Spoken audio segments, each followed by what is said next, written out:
لبيك اللهم لبيك لبيك لا شريك لك لبيك إن الحمد والنعمة لك والملك لا شريك لك لبيك اللهم لبيك لبيك لا شريك لك لبيك إن الحمد والنعمة لك والملك لا शरीक।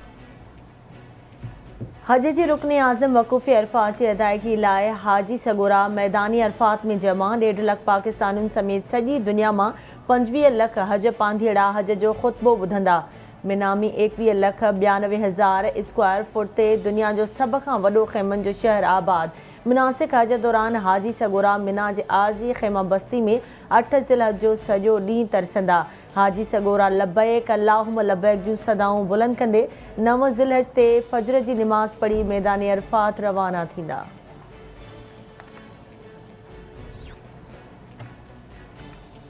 फौजी अदालतुनि में सिविलियंस जे ट्रायल ख़िलाफ़ दरख़्वास्तनि ते ॿुधणी अॼु थींदी। चीफ जस्टिस जी सरबराही में 9 रुकनी लार्जर बेंच दरख़्वास्तनि ते ॿुधणी कंदी। अटॉर्नी जनरल पाकिस्तान फ़ौज जी हिरासत में शहरियुनि जा तफ़सील अदालत में पेश कंदो।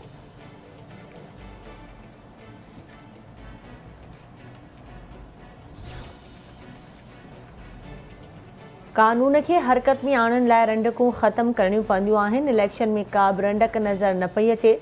चूंडूं वक़्त ते थींदियूं। नवाज़ शरीफ़ खे कूड़े केस में नाहिल कयो वियो।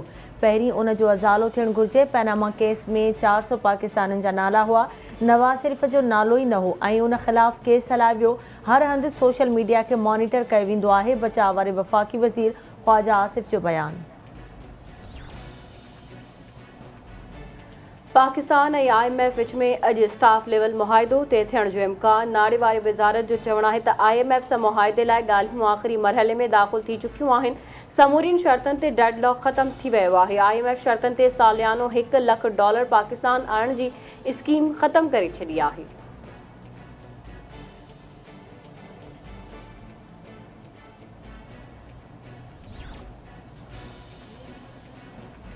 नव मई सानियो फ़ौजी ठिकाणनि जी सिक्योरिटी बरक़रार रखण में नाकामी ते लेफ्टिनेंट जनरल समेत 3 आला ऑफिसर फ़ौज जी नौकरियुनि तां फ़ारिग। पाक फ़ौज जे तर्जुमान ऐं DG ISPR major general Ahmed Sharif जो चवणु आहे त फ़ौजी ठिकाणनि ऐं GHQ जे सिक्योरिटी ज़िम्मेवारनि ख़िलाफ़ कार्रवायूं कयूं वयूं। 3 मेजर जनरल्स ऐं 7 ब्रिगेडियर्स समेत 15 ऑफिसरनि ख़िलाफ़ कार्रवाई कई वई ऐं लेफ्टिनेंट जनरल समेत 3 ऑफिसरनि खे नौकरियुनि तां फ़ारिग कयो वियो। फ़ौजी अदालतुनि में 102 शिरपसंदनि जो ट्रायल कयो पियो वञे ऐं उहो जारी रहंदो। फ़ौज पंहिंजी रिवायतुनि मुताबिक़ ख़ुदि एहतिसाबी मरहले खे मुकमल करे वरितो। 9 मई जो सानियो पाकिस्तान ख़िलाफ़ तमामु वॾी साज़िश हुई ऐं साने जी रिथाबंदी केतिरनि ई महीननि खां हली रही हुई। उन साज़िश लाइ सोशल मीडिया ते कूड़ियूं ख़बरूं हलायूं वियूं। इनक़िलाब जो नारो हणी नौजवाननि खे भड़कायो वियो। हिन वक़्त ताईं जी जांच में खोड़ सारियूं शाहिदियूं मिली चुकियूं आहिनि ऐं मिली रहियूं आहिनि। पाक फ़ौज जे फ़ैसिले साज़ी में मुकमल हम आहंगी ऐं शफ़ाफ़ियत आहे। 9 मई वारे साने खे न विसारियो वेंदो ऐं न ई मुलविस अंसरनि खे माफ़ करे सघिजे थो। समूरनि मुलविस किरदारनि खे आईन कानून तहत सज़ा ॾिनी वेंदी।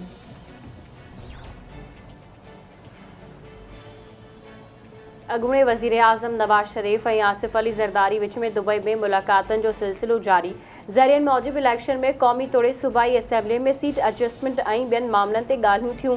पीपल्स पार्टी नून लीग खां पंजाब समेत ॿियनि सूबनि में सीटूं घुरे वरितियूं। गिलानी ख़ानदान, राजा परवेज़ अशरफ, कमर ज़मान कायरा ऐं नदीम अफ़ज़ल चंद समेत कुझु ॿियनि तकनि में नून लीग पंहिंजा उम्मीदवार न बीहारींदी। दुबई में मुलाक़ातुनि दौरान निगरान वज़ीर आज़म जो नालो बि फाइनल कयो वेंदो ऐं इलेक्शन जी तारीख़ बि उन ई मुलाक़ातुनि दौरान ॿई जमायतूं फाइनल कंदियूं ऐं मुद्दो पूरो थियण खां अॻु असेंबली टोड़ जे मामले ते बि गौर कयो वेंदो।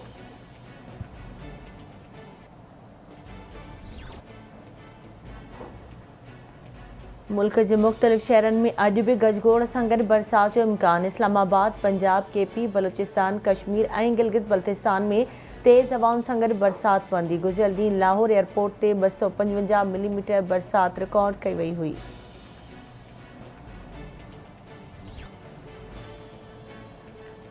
सुप्रीम कोर्ट के सीनियर वकील मुस्लिम लीग नून सिंध के अगूणे सदर सीनियर सियासतदान बाबू सरफराज खान जतोई जो मुड़ हज़ारे आलिन अखियुनि सां मिटे माउ हवाले संदसि जनाज़े नमाज़ डिफेंस फेज़ 7 में सफ़ा यूनिवर्सिटी वेझो आयशा मस्जिद में अदा कई वई, जंहिंमें आवाज़ टीवी जे CEO फैज़ ब्रोही, नून लीग अॻवान निहाल हाशमी, खेलदास कोहिस्तानी समेत वकीलनि, सियासी समाजी अॻवाननि, मिटनि माइटनि ऐं शहरनि जे वॾे अंग में शिरकत। संदसि मर्द डिफेंस फेज़ 2 में कब्रिस्तान में मिटे माउ हवाले कयो वियो। बाबू सरफराज़ ख़ान जतोई 4 ॾींहं अॻु कराची में ट्रैफ़िक हादसे में सख़्त ज़ख़्मी थी पियो हो, जंहिंजो कराची जे ख़ांगी अस्पताल में इलाज हलंदड़ हो, जिथे हुन दम धणी हवाले कयो।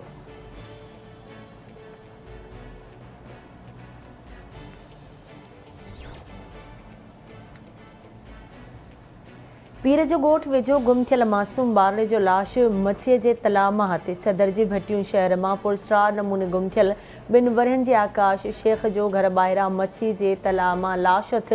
ॿारड़े जो पुलिस लाश खणाए अस्पताल पहुचायो। ज़रूरी कार्रवाई बाद वारसनि हवाले।